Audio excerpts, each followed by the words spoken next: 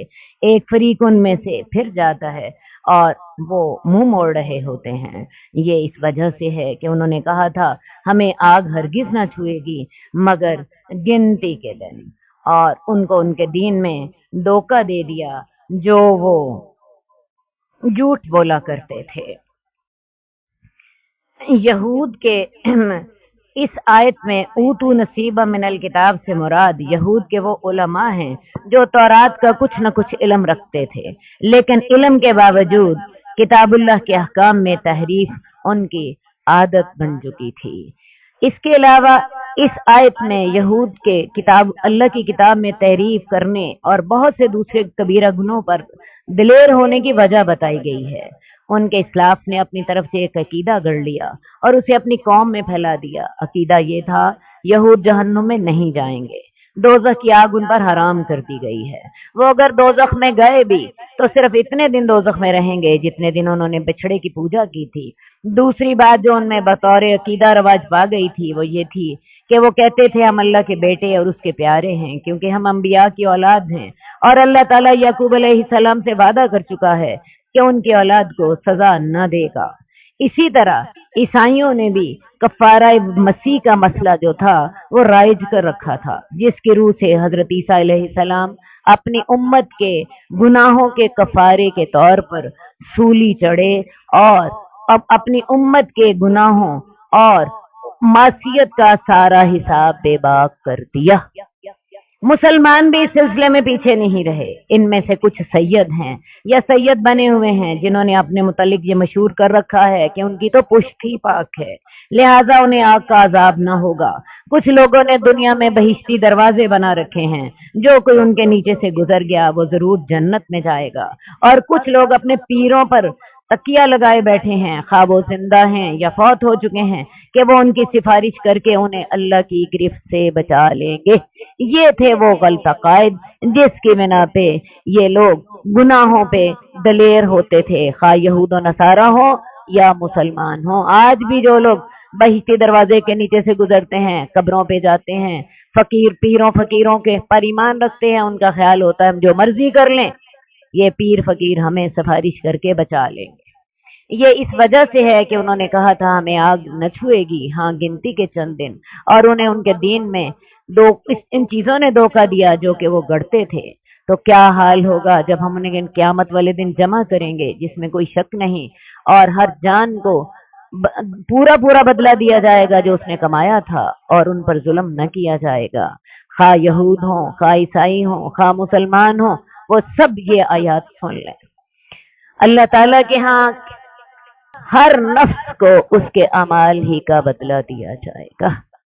آباء و اجداد کی نیکی اس کے کسی کے کچھ کام نہیں آ سکے گی۔ اے نبی اللہ سے دعا کیجئے، اللہم مالک الملکی تؤتی الملک من تشاء، اللہ تو بادشاہ ہے، تو بادشاہی کا مالک ہے، تو جسے چاہتا ہے بادشاہی عطا فرماتا ہے اور جسے تو چاہتا ہے بادشاہی چھین لیتا ہے، تو جسے چاہتا ہے عزت دیتا ہے، جسے چاہتا ہے ذلیل کرتا ہے، تیرے ہاتھ میں خیر ہے، تو ہی ہر شے پر قادر ہے۔ عقیدہ بار بار، ہر شے کا مالک کون ہے؟ اللہ رب العزت، وہ بادشاہ ہے، جس کو چاہتا ہے بادشاہی عطا فرما دیتا ہے، جسے چاہتا ہے بادشاہی چھین لیتا ہے۔ اللہ جس کو دینا چاہے ساری دنیا مل جائے اس کو دینے سے روک نہیں سکتی، اور اللہ جس کو نہ دینا چاہے ساری دنیا مل جائے اس کو دینے سے روک نہیں سکتی۔ ساری خیر اللہ بجدک الخیر، اللہ تیرے ہاتھ میں بھلائی ہے۔ اب تو جس کو چاہتا ہے عزت دیتا ہے اور جس کو چاہتا ہے ذلیل کرتا ہے۔ ہم نے سمجھ لیا شاید عزت ملے گی اسٹیٹس سے، شاید عزت ملے گی کاروں اور کوٹھیوں سے، اور اس کام کے لیے ہم نے جائز اور ناجائز، حلال اور حرام سارے رستے اختیار کر لیے۔ حالانکہ میں نے آپ کو ایک دن پہلے بھی بتایا تھا ان العزت للہ جمیعا، عزتیں ساری کی ساری اللہ کے پاس ہیں۔ جو جتنا اللہ والا ہوتا ہے اتنی زیادہ عزت والا ہوتا ہے۔ حدیث میں آتا ہے جب اللہ کسی بندے سے محبت کرتے ہیں تو اللہ رب العزت جبریل کو حکم دیتے ہیں جبریل میں اس سے محبت کرتا ہوں، تو بھی اس سے محبت کر۔ حضرت جبریل اس سے محبت کرتے ہیں، حضرت جبریل پھر آسمانوں پہ اعلان کرتے ہیں اس شخص کے سے اللہ محبت کرتے ہیں، اس شخص سے جبریل میں بھی محبت کرتا ہوں، اور آسمان والوں کو حکم دیتے ہیں کہ تم بھی اس سے محبت کرو، اور جس شخص کی محبت آسمان والوں کے دلوں میں آسمان والوں کے ہاں رکھ دی جاتی ہے، اسی کی عزت زمین والوں کے دلوں میں بھی ڈال دی جاتی ہے۔ یہ ہے عزت حاصل کرنے کا طریقہ۔ ہم نے عزت حاصل کرنے کے غلط طریقے رکھ لیے اور ان کا نتیجہ آج ہم بھگت رہے ہیں۔ تو عزت دیتا ہے جس کو چاہتا ہے، تو ذلیل کرتا ہے جس کو چاہتا ہے، تیرے ہاتھ میں ہی ساری خیریں ہیں، تو ہر شے پر قادر ہے، تو رات کو دن میں بدل دیتا ہے، دن کو رات میں داخل کر دیتا ہے، تو زندہ کو مردہ سے نکالتا ہے، مردہ کو زندہ سے نکالتا ہے، اور جسے تو چاہے تو بغیر حساب کے رزق عطا فرماتا ہے۔ اب رزق عطا فرمانے کے لیے بھی اللہ تعالیٰ نے کچھ اصول رکھے ہیں۔ رزق کی کنجیاں اللہ کے پاس ہیں، وہ چاہے تو کسی کا رزق تنگ کر دے، وہ چاہے تو کسی کا رزق فراخ کر دے۔ باقی رزق فراخ کرنے کے لیے اللہ تعالیٰ نے جو ہمیں طریقے بتائے ہیں، ان میں سب سے پہلے استغفار۔ جو شخص اللہ سے بخشش مانگتا ہے، اپنی توبہ کرتا ہے، اپنی اصلاح کرتا ہے، اللہ کا وعدہ ہے اس کے لیے آسمان بارش برساتا ہے، اس کے لیے زمین اپنے خزانے اگل دیتی ہے۔ اس کے علاوہ صلہ رحمی سے رزق بڑھتا ہے، اللہ سے تقوی سے رزق بڑھتا ہے۔ اللہ سے آپ ڈریں، اللہ ایسی جگہ سے رزق دیتا ہے جہاں سے انسان خیال بھی نہیں کرتا ہوتا۔ تو رزق بڑھانے کے بہت سے طریقے ہیں جو اللہ تعالیٰ نے قرآن مجید میں ہمیں بتائے ہیں، جن میں سے میں نے چند ایک کا ذکر آپ کے پاس کر دیا۔ صدقہ سے رزق بڑھتا ہے، تقوی سے رزق بڑھتا ہے، استغفار سے رزق بڑھتا ہے، عزیز و اقارب پر خرچ کرنے سے رزق بڑھتا ہے۔ مومن ہرگز کافروں کو دوست نہ بنائے مومنوں کو چھوڑ کر، اور جو کوئی ایسا کرے گا تو اس کا اللہ سے کوئی تعلق نہیں۔ ہاں یہ کہ تم ان سے ڈرو یا اپنا بچاؤ کر لو، اور اللہ تمہیں اپنی ذات سے ڈراتا ہے اور اللہ ہی کی طرف لوٹ کر جانا ہے۔ اس آیت میں مومنوں کو انفرادی اور اجتماعی دونوں لحاظ سے خطاب ہے کہ کوئی مومن کسی کافر کو دوست نہ بنائے، مومنوں کی جماعت کافروں کی جماعت کو دوست نہ بنائے، اور نہ ہی مومنوں کی حکومت کافروں کی حکومت کو اپنا دوست بنائے۔ وجہ یہ ہے کہ کافر مومن کا کبھی خیر خواہ نہیں ہو سکتا، اسے جب بھی موقع ملے گا وہ اسے نقصان ہی پہنچائے گا، اس سے خیر کی توقع نہیں۔ ویسے بھی کافروں سے محبت کفر سے محبت ہے، اور جو انسان کفر سے محبت کرتا ہے، کفر اس کے ایمان کو نقصان پہنچا کے ہی رہے گا۔ ویسے بھی ہم نے تجربہ کر کے دیکھ لیا، دیکھیے افغانستان کے خلاف ایک مسلمانوں کا ملک تھا، افغانستان کے خلاف ہم نے امریکہ کی مدد کی، نتیجہ کیا نکلا؟ امریکہ نے ہمیں دھمکی دی تھی کہ اگر تم میرا ساتھ نہیں دو گے تو میں تمہیں تورا بورا بنا دوں گا۔ ہم نے امریکہ کا ساتھ دے دیا اس کی دھمکی سے ڈر کے، لیکن اگلے سال اسی تاریخ کو رمضان کے دنوں میں زلزلہ آ گیا، اللہ نے ہمارا تورا بورا بنا دیا، اور دیکھ لیجئے وہ دن گیا اور آج کا دن آیا۔ پاکستان جن مشکلات میں گرفتار ہے اس سے پہلے ان مشکلات میں گرفتار نہیں تھا۔ پچھلے 2 سالوں سے دیکھیے بارش عذاب کی صورت اختیار کر گئی ہے۔ پچھلے سال 2 مہینے تک مسلسل سیلاب آتا رہا، یہاں تک کہ قصور تک سیلاب پہنچ گیا۔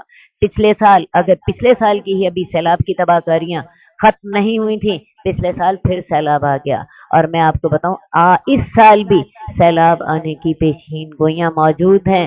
محکمہ موسمیات اعلان کر چکا ہے اس سال مانسون کی بارشیں زیادہ ہوں گی، اور حکومت بھی سیلاب سے بچنے کی انتظامات میں مصروف ہے، لیکن یہ عذاب انسانوں کے روکنے سے نہیں رکتے۔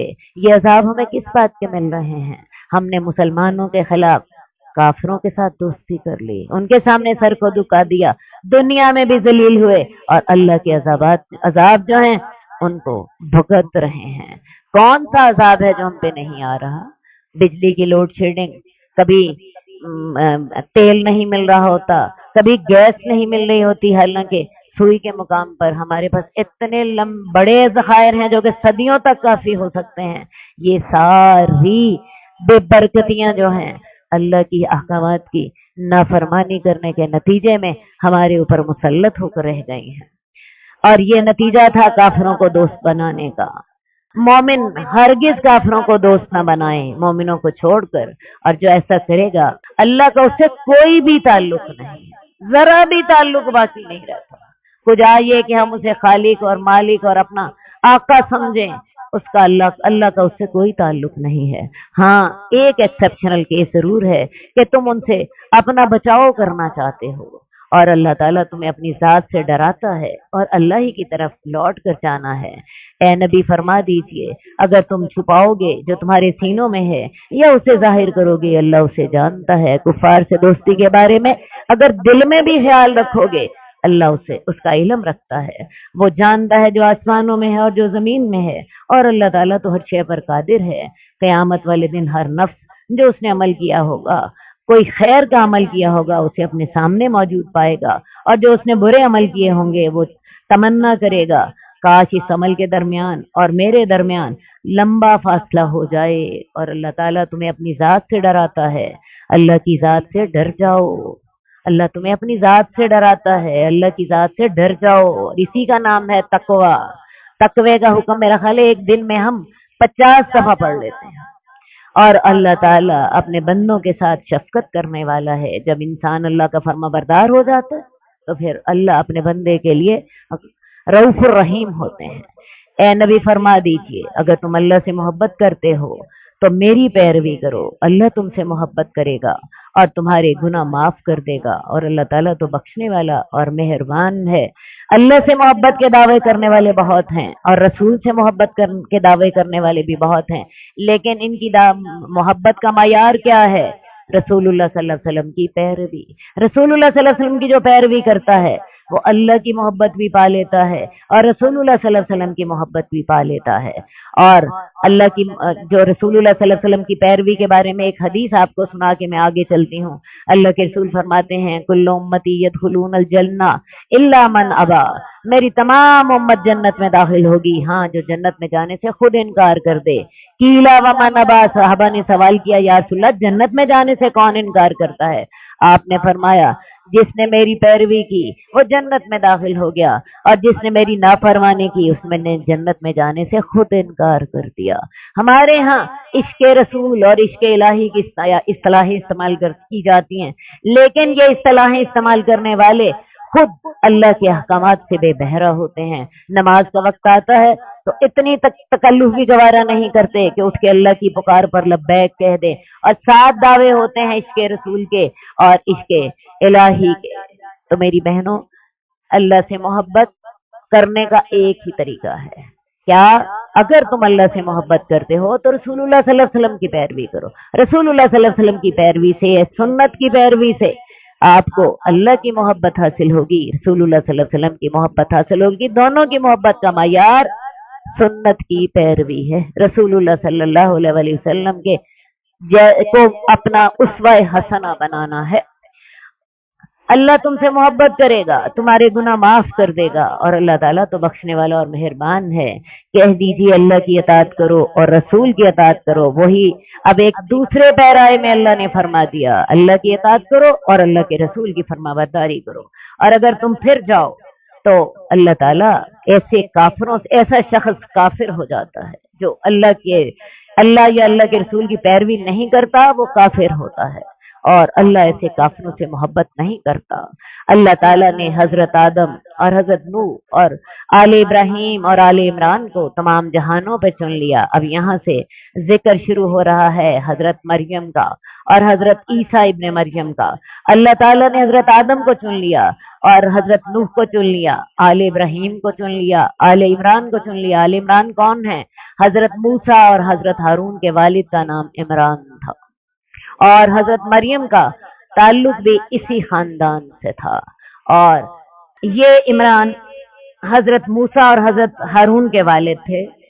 اس سورت کا نام بھی آل عمران ہے اور یہ بھی ممکن ہے کہ حضرت مریم کے اپنے والد کا نام بھی عمران ہی ہو. بہرحال اتنی بات تو یقینی ہے کہ حضرت موسیٰ اور حضرت ہارون کے والد کا نام عمران ہے، اور انہی کے خاندان سے حضرت مریم کا تعلق تھا۔ حضرت مریم کے اپنے والد کا نام بھی ممکن ہے کہ عمران ہو، کیونکہ آیت کے لفظ میں امرات عمران، عمران کی بیوی کا ذکر آتا ہے۔ یہ سب ایک دوسرے کی اولاد ہیں۔ حضرت آدم کی اولاد حضرت نوح ہیں، حضرت نوح کی اولاد میں سے حضرت ابراہیم ہیں، اور حضرت ابراہیم کی اولاد میں سے آل عمران ہیں۔ یہ سب ایک دوسرے کی اولاد ہیں، اور اللہ تعالیٰ تو سننے والا اور جاننے والا ہے۔ جب عمران کی بیوی نے کہا میرے رب، میں نے تیرے لیے نظر مانی کہ جو میرے پیٹ میں ہے وہ آزاد ہوگا، تو تو میرے سے قبول کر لے، بے شک تو ہی سننے والا اور جاننے والا ہے۔ حضرت مریم کی والدہ کا نام حنا تھا۔ یہ خاتون بے اولاد تھیں۔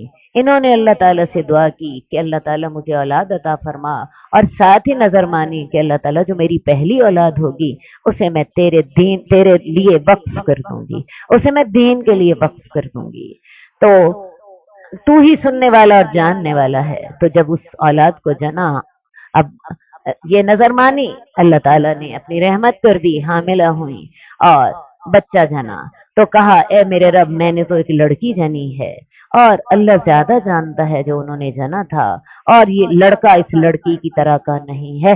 حضرت مریم کی والدہ کا خیال یہ تھا، حضرت حنا کا، کہ میرے ہاں بیٹا پیدا ہوگا اور اس بیٹے کو میں اللہ کے دین کے لیے وقف کر دوں گی۔ لیکن جب حضرت مریم پیدا ہوئی تو پریشان ہو گئیں، کہنے لگیں اللہ، یہ تو میں نے بیٹی جنی ہے۔ اللہ نے تسلی دیتے ہوئے فرمایا کہ اگر تمہارا بیٹا ہوتا تو وہ اس بیٹی جتنا بابرکت نہ ہوتا، کبھی لڑکی لڑکے سے زیادہ برکت والی ہوتی ہے، اور نہیں لڑکا اس لڑکی جیسا نہ ہوتا، اور میں نے اس کا نام مریم رکھا ہے، اور اللہ میں اسے اور اس کی اولاد کو تیری پناہ میں دیتی ہوں شیطان مردود سے۔ اب یہ ہے، ان کا نام مریم رکھا، اور ساتھ ہی اللہ سے یہ بھی کہا کہ اللہ میری اس اولاد کو اور اس کی جو اولاد ہوگی اسے شیطان مردود سے اپنی پناہ میں رکھنا۔ حدیث میں آتا ہے کہ جب بھی کوئی بچہ پیدا ہوتا ہے تو شیطان اسے چھوتا ہے، اور اس کے چھونے کی وجہ سے بچہ روتا ہے، سوائے حضرت مریم کے اور حضرت عیسیٰ کے، کیونکہ ان کی والدہ نے ان کے لیے دعا کی تھی۔ آپ بھی اپنی اولاد کے لیے دعا کر سکتے ہیں۔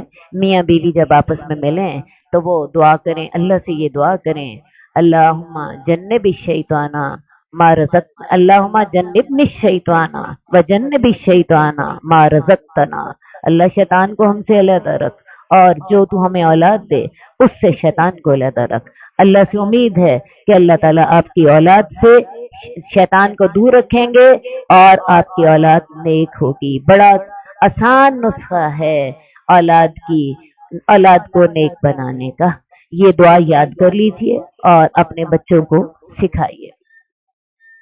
تو اللہ تعالیٰ نے اس کو اچھی طرح قبول کر لیا اور اس کو اچھی طرح اگایا، ان کی اچھی طرح نشو و نما کی، اور حضرت زکریا نے ان کی کفالت کی۔ جب کبھی حضرت زکریا محراب میں داخل ہوتے، حضرت مریم کے پاس رزق پاتے۔ عام طور پہ جو بن ماں کے بچے ہوتے ہیں ان کی صحت اچھی نہیں ہوتی، لیکن اللہ تعالیٰ نے ایسی اچھی قبولیت بخشی کہ حضرت مریم کی صحت بڑی اچھی تھی، بڑی تندرست اور بڑی اچھے قد اور بت کی تھیں۔ ان کی کفالت ان کے سگے خالو حضرت زکریا نے کی۔ حضرت زکریا اس دور میں نبی تھے اور بے اولاد تھے، اور حضرت مریم کی خالہ حضرت زکریا کی بیوی تھی، تو ان کی کفالت حضرت زکریا نے کی۔ جب کبھی حضرت زکریا محراب میں حضرت مریم کے پاس داخل ہوتے، ان کے پاس رزق پاتے، کہتے ہیں مریم تیرے پاس یہ کہاں سے آیا ہے؟ حضرت مریم جواب دیتی ہیں یہ اللہ کے پاس سے ہے، اللہ جس کو چاہتا ہے بغیر حساب کے رزق دیتا ہے۔ اب یہ ہے کہ حضرت مریم جو تھیں ان حضرت زکریا کے گھر میں پرورش پائی، جب ذرا بڑی ہوئی تو بیت المقدس میں آ گئیں، اور وہاں حجرے بنے ہوتے تھے ان میں قیام پذیر ہو گئیں۔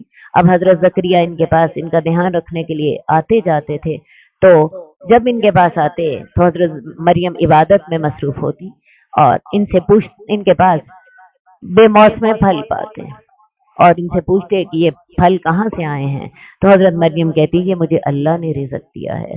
حضرت ان الفاظ سے ہی آپ کو پتہ چل گیا ہوگا کہ حضرت مریم عام بچوں کی طرح کھلنڈری اور بے پرواہ نہیں تھی، بچپن سے ہی عبادت گزار، بڑی پاک باز اور بڑی سنجیدہ تھی۔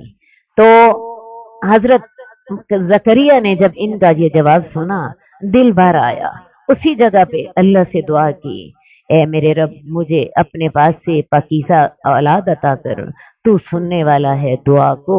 دل میں خیال آیا اللہ تو مریم کو بے موسم پھل دے سکتا ہے، مجھے بے موسمی اولاد کیوں نہیں دے سکتا؟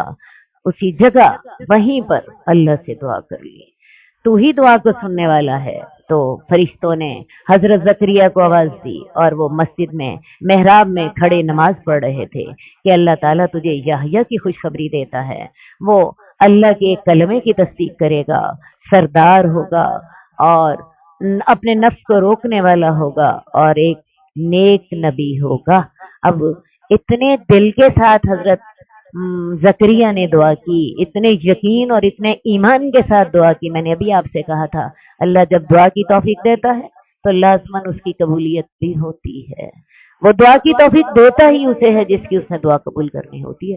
حضرت زکریا نے بھی اتنے یقین اور ایمان کے ساتھ دعا کی، وہ دعا سیدھی عرش پر پہنچی اور قبول ہو گئی۔ حضرت زکریا دعا مانگنے کے بعد مسجد میں نماز پڑھ رہے ہیں، نماز کے اندر ہی وحی ہو جاتی ہے۔ وہی کیا ہوتی ہے کہ اللہ تعالیٰ تجھے یحییٰ کی خوشخبری دیتا ہے، اللہ تجھے ایک بیٹے کی خوشخبری دیتا ہے، اور اس بیٹے کا نام بھی اللہ نے خود رکھ دیا یحییٰ۔ یحییٰ کا مطلب ہے وہ زندہ رہے، وہ زندہ رہنے والا ہوگا، اور وہ ایک اللہ کے ایک کلمے کی تصدیق کرنے والا ہوگا۔ یہ کلمۃ اللہ جو ہیں یہ حضرت عیسیٰ ہیں، وہ حضرت عیسیٰ کی تصدیق کریں گے، سردار ہوں گے، اپنے نفس کو روکنے والے ہوں گے، اور نبی ہوں گے اور صالح ہوں گے۔ 5-7 خوشخبریاں ساتھ دے دیں، ان کا نام بھی رکھ دیا۔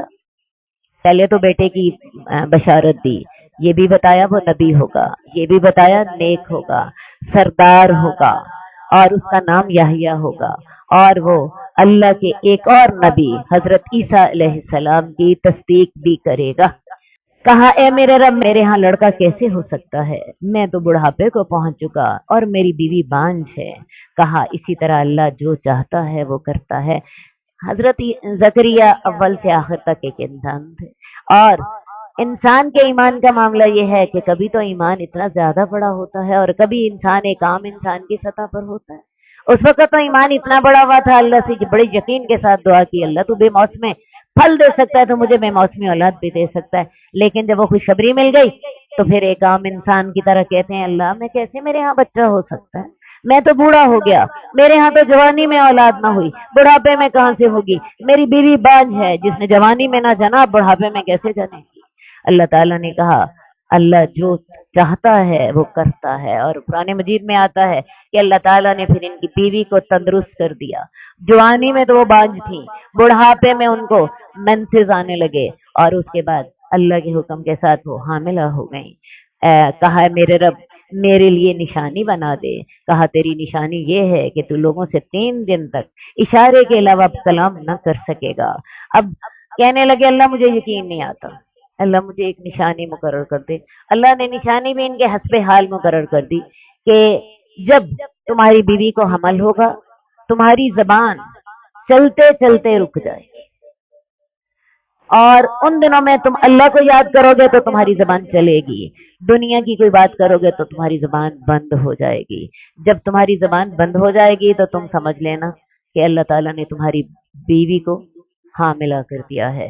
اصل بات یہ ہے اللہ جب چاہے بیمار کو صحت یاب کرتے اور جب چاہے چلتی ہوئی زبان کو روکتے، لیکن وہی زبان اللہ کا ذکر کرتی تھی تو چلتی تھی، دنیا کی باتیں کرنے کے لیے وہ زبان جو تھی وہ روک دی گئی تھی۔ کہا تیری نشانی یہ ہے کہ تو لوگوں سے 3 دن تک اشارے کے ساتھ کلام کرے گا، اور تو اپنے رب کا زیادہ ذکر کرنا اور اپنے رب کی صبح اور شام تسبیح بیان کرنا۔ یہ آیت ہی بتا رہی ہے کہ ذکر کرنے کے لیے آپ کی زبان چلتی تھی، لوگوں سے باتیں کرنے کے لیے آپ کی زبان بند تھی۔ اور جب فرشتوں نے کہا اے مریم اللہ تعالیٰ نے تجھے چن لیا اور تجھے پاک کر دیا اور تجھے تمام جہان کی عورتوں پر تجھے تیرا انتخاب کر لیا ہے۔ اے مریم تو اپنے رب کی فرما بردار ہو جا، تو سجدہ کر اور رکوع کرنے والوں کے ساتھ رکوع کر۔ اب حضرت مریم کو اللہ تعالیٰ نے برگزیدہ کر دیا اور فرشتوں کے ذریعے انہیں خوشخبری دی کہ تجھے اللہ تعالیٰ نے تمام جہان کی عورتوں پر چن لیا ہے۔ اللہ تعالیٰ نے تمام دنیا کی خواتین میں سے 5 خواتین ہیں جن کو چن لیا ہے، ان میں سے ایک حضرت مریم ہیں جن کا ذکر یہ قرآن مجید میں آ رہا ہے، ایک آسیہ جو فرعون کی بیوی تھی جس کا خاوند جو ہے خود خدائی کا دعویٰ کرتا تھا، اور وہ حضرت آسیہ کو بھی لٹا کے ان کے ہاتھ اور پاؤں میں کیل ٹھونک دیتا تھا۔ قرآن مجید میں آتا ہے نا، وہ فرعون ذی الاوتاد، فرعون جو کیلوں والا تھا۔ تو حضرت آسیہ جو ایسے خاوند کی بیوی ہونے کے باوجود حضرت موسیٰ پر ایمان لا کر اللہ کی توحید کی پابند ہو چکے تھے، اور اللہ تعالیٰ نے انہیں دنیا میں ہی جنت کی خوشخبری عطا فرمائی تھی۔ تیسری حضرت خدیجہ ہیں، ان کو بھی دنیا میں جنت کی خوشخبری حضرت جبریل کے ذریعے دی گئی۔ چوتھی حضرت فاطمہ ہیں جو کہ جنت کی خواتین کی سردار ہیں اور رسول خدا صلی اللہ علیہ وآلہ وسلم کی سب سے پیاری بیٹی ہیں۔ اور 5ویں حضرت عائشہ ہیں۔ حضرت عائشہ کے بارے میں آپ نے فرمایا تھا کہ حضرت عائشہ کا مقام اس طرح ہے جیسے تمام کھانوں میں فرید کا مقام ہے۔ تو یہ 5 خواتین جو ہیں یہ منتخب خواتین ہیں۔ اے مریم تو اپنے رب کی فرما بردار ہو جا، اسے سجدہ کر اور رکوع کرنے والوں کے ساتھ رکوع کیا کر۔ عورتوں کی نماز باجماعت کا ثبوت آپ کو یہاں سے مل رہا ہے۔ حضرت مریم کو حکم دیا جا رہا ہے کہ تو رکوع کرنے والوں کے ساتھ باجماعت نماز ادا کیا کرو، کیونکہ یہ مسجد کے اندر ہی رہتی تھی۔ یہ غیب کی خبریں ہیں، ہم انہیں تیری طرف وحی کرتے ہیں، اور اے نبی آپ ان کے پاس نہیں تھے جب وہ اپنی کلمے دریا میں ڈال رہے تھے کہ ان میں سے کون مریم کی کفالت کرے گا، اور آپ ان کے پاس نہیں تھے جب وہ آپس میں جھگڑا کر رہے تھے۔ اب حضرت مریم جو ہے ان کے سردار کی بیٹی تھی، اور خود بھی ایک نیکی کا کام تھا۔ بہت سے لوگ حضرت مریم کی کفالت کا اعزاز حاصل کرنا چاہتے تھے، اس کے لیے انہوں نے طے یہ کیا کہ سمندر میں اپنی کلمیں ڈالی جن کلموں سے وہ تورات لکھا کرتے تھے، اور جس کی طے یہ پایا کہ جس کی قلم دریا کے بہاؤ کے الٹ چلے گی وہ حضرت مریم کی کفالت کے شرف سے نوازا جائے گا۔ حضرت زکریا کی قلم جو تھی وہ دریا کے بہاؤ کے الٹ چلی، اور اسی طرح کر کے وہ ان کی کفالت کے ذمہ دار قرار پائے۔ اور جب فرشتوں نے کہا اے مریم اللہ تعالیٰ تجھے اپنے ایک کلمے کی خوشخبری دیتا ہے، اس کا نام مسیح عیسیٰ ابن مریم ہوگا، وہ دنیا اور آخرت میں باوقار ہوگا اور اللہ کے قریبیوں میں سے ہوگا۔ اب حضرت مریم کو بھی بشارت دی جا رہی ہے، اور بشارت بھی ایک نہیں 6 اکٹھی بشارتیں ہیں اسی ایک آیت میں۔ وہ اللہ کے کلمے سے پیدا ہوں گے، کلمہ کن کے ساتھ، وہ فطری طریقے سے پیدا نہیں ہوں گے۔ اللہ انہیں کہے گا ہو جا اور وہ ہو جائیں گے۔ ان کا نام مسیح عیسیٰ ابن مریم ہوگا۔ تیسری بات، وہ دنیا اور آخرت میں معزز ہوں گے، اللہ کے قریبی بندوں میں سے ہوں گے، وہ لوگوں سے گود میں اور بڑی عمر میں کلام کریں گے اور نیکوکاروں میں سے ہوں گے۔ حضرت مریم کہنے لگی ہے میرے رب میرے ہاں بچہ کیسے ہو سکتا ہے، مجھے تو کسی بشر نے ہاتھ نہیں لگایا۔ اللہ تعالیٰ نے کہا اسی طرح اللہ تعالیٰ جو چاہتا ہے وہ پیدا کرتا ہے۔ حضرت عیسیٰ کی یہ جو معجزانہ پیدائش ہیں اس کے بارے میں 3 مختلف گروہ ہیں۔ پہلا فریق تو یہود تھے جنہوں نے نعوذ باللہ حضرت عیسیٰ پر ولد الزنا، حرام کی اولاد کی تہمت لگا دی، حضرت مریم پر زنا کی تہمت لگائی، اور ان کے ساتھ حضرت زکریا کو ملوث کیا، اور اسی بنا پر حضرت زکریا کو بعد میں آرے سے چیر بھی دیا، اسی الزام کے بنا پر۔ دوسرا گروہ عیسائیوں کا ہے جو یہ کہتے ہیں کہ حضرت مریم کی منگنی ان کے چچا زاد بھائی یوسف نجار سے ہوئی تھی، مگر ابھی نکاح نہیں ہوا تھا کہ انہیں اللہ کی قدرت سے حضرت عیسیٰ کا حمل ٹھہر گیا۔ اور اس کے بعد نصارہ کا خیال یہ ہے کہ حضرت مریم نے حضرت یوسف سے شادی کی اور اولاد بھی ہوئی۔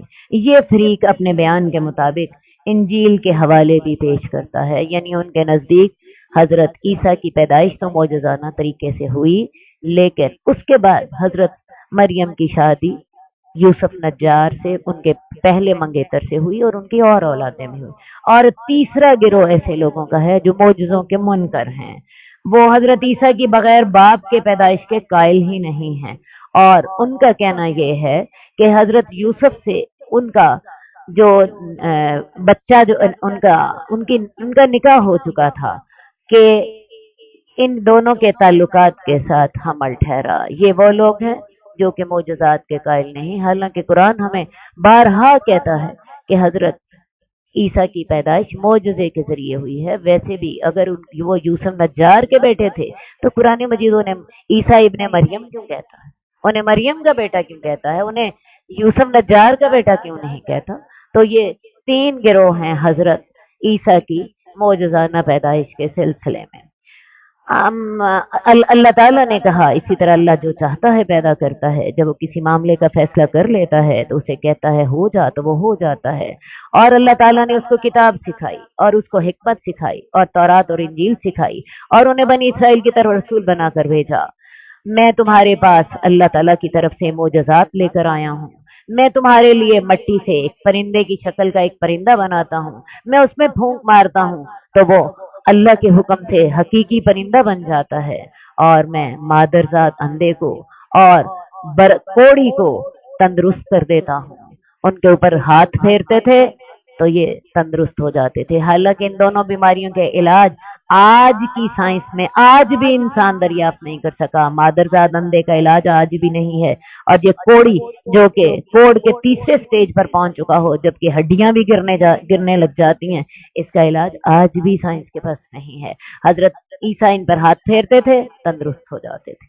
اور میں مردوں کو اللہ کے حکم سے زندہ کرتا ہوں، میں تمہیں خبر دیتا ہوں جو تم کھاتے ہو اور جو تم اپنے گھروں میں ذخیرہ کرتے ہو۔ ان تمام باتوں میں تمہارے لیے نشانیاں ہیں اگر تم واقعی ایمان والے ہو۔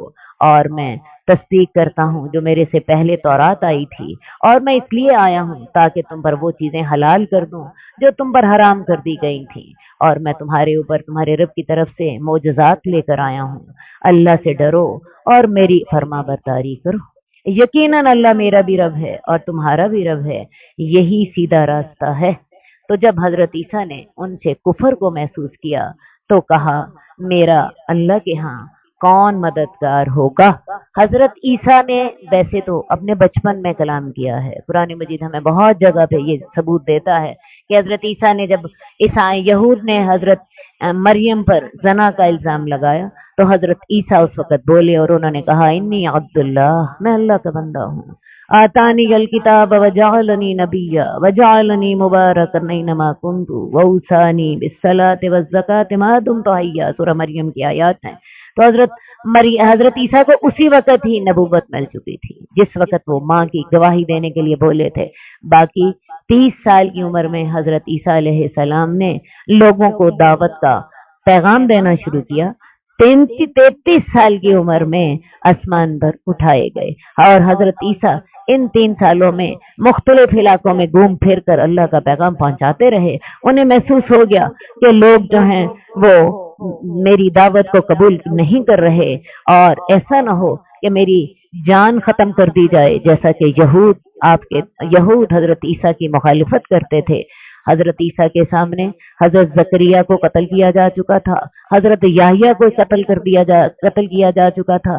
تو حضرت عیسیٰ نے اس لیے تاکہ ان کی دعوت کا تسلسل جاری رہے، لوگوں سے کہا کہ میرا اللہ کے راستے میں دعوت اللہ کے لیے میرا کون مددگار ہوگا؟ حواری کہنے لگے، ہم اللہ کے مددگار ہیں، ہم اللہ پر ایمان لائے ہیں، اور تم بھی گواہ رہنا کہ ہم مسلمان ہیں۔ حواری یہ اصل میں دھوبی تھے۔ ویسے حواری کا لغوی معنی جو ہے وہ مددگار یا حمایتی کا ہوتا ہے۔ تو یہ تعداد میں 12 تھے، یہ حضرت عیسیٰ پر ایمان لائے، اور انہوں نے جب حضرت عیسیٰ نے یہ الفاظ کہے کہ میرا اللہ کے راستے میں کون مددگار ہوگا، تو انہوں نے آپ کی پکار پر لبیک کہا، اور ساتھ ہی کہا کہ ہم اللہ پر ایمان لائے ہیں اور ہم اس سلسلے میں آپ کی ہر طرح مدد کریں گے۔ آپ بھی گواہی دیجئے کہ ہم فرما بردار ہیں۔ اے ہمارے رب، ہم اس پر ایمان لائے ہیں جو تو نے نازل کیا، اور ہم نے تیرے نبی حضرت عیسیٰ کی پیروی کی ہے، تو اللہ تعالی ہمیں بھی گواہوں میں سے لکھ لینا۔ اور ہم بھی اللہ سے دعا کرتے ہیں کہ اللہ ہم بھی تیرے ساتھ ایمان لائے ہیں، اور ہم نے بھی جو تو نے ہمارے نبی پر اتارا ہے اس کی پیروی کی ہے تو پیروی کرتے ہیں۔ اللہ تعالیٰ تو ہمیں بھی ایمان کی گواہی دینے والوں میں سے لکھ لے۔ اور انہوں نے چالیں چلی اور اللہ نے بھی چال چلی، اور اللہ تعالیٰ تو بہتر چال چلنے والا ہے۔ حضرت عیسیٰ جس سازش کو باندھ چکے تھے کہ کہیں ایسا نہ ہو میری زندگی کا بھی خاتمہ کر دیا جائے، تو یہود نے اپنی وہ سازشیں بروئے کار لے آئے اور انہوں نے رومی حکومت کے ساتھ مل کر حضرت عیسیٰ کی سولی دینے کا فیصلہ رومی حکومت سے کرا لیا۔ انہوں نے یہ چال چلی اور اللہ نے بھی چال چلی۔ اللہ نے یہ چال چلی کہ جب وہ لوگ یہود کے ساتھ مل کر حضرت عیسیٰ کو سولی دینے کے لیے انہیں پکڑنے کے لیے آئے تاکہ انہیں سولی چڑھایا جائے، تو وہ جو شخص انہیں اندر لینے گیا تھا حضرت عیسیٰ کو، اس جو آپ کا سب سے بڑا مخالف تھا، اسی کی شکل حضرت عیسیٰ کی بنا دی گئی۔ انہوں نے اسے پکڑ کے سولی دے دی اور یہ سمجھ لیا کہ شاید ہم نے حضرت عیسیٰ کو سولی دے دی ہے، جبکہ حضرت عیسیٰ کو اللہ تعالیٰ نے جسم و جان سمیت آسمان پر اٹھا لیا 33 سال کی عمر میں، اور انہوں نے چالیں چلی اور اللہ نے بھی چال چلی، اور اللہ تو بہترین چال چلنے والا ہے۔ اللہ تعالیٰ ہمیں ہدایت کی توفیق عطا قد خصك الرحمن بالفضل والتيجان والروح